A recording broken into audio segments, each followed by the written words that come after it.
Hi Pisces, Sun, Moon, Rising, and welcome back to the second part of your reading. When things become clear sometimes, it can channel through our physical body first, where sometimes this morning I experienced blurry vision, and while at the same time, well, first I was sitting down to do your reading, and then I got this like weird blurry vision on the outside of my eyes that's not normal for me. So depends on like what normal means to you.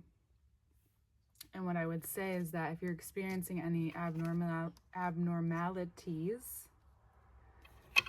in your body or in your sensations in your body,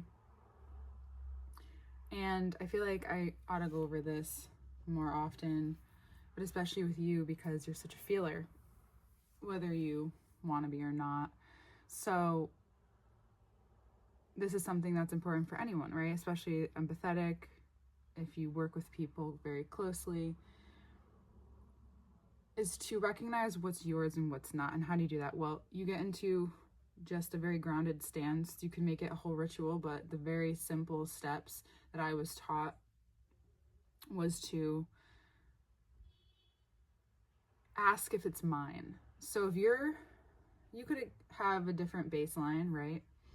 Your baseline might vary, but you pretty much are aware, or maybe you recognize what your baseline is, and then all of a sudden you go into a room, a new job, a new place, a store. It doesn't matter.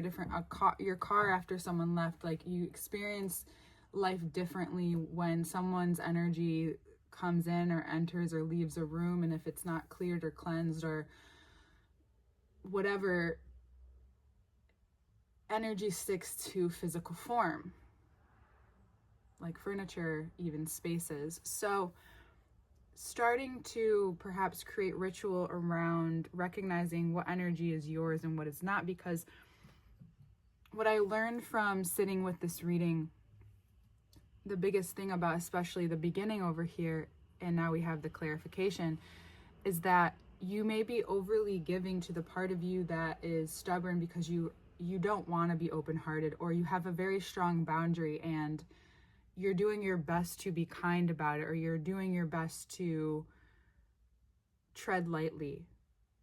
You're seeing, but it's also causing you to see like the long term. And when you envision, I'm gonna ask you, like, without anyone else's energy around long term, how do you see yourself? What's fulfillment look like?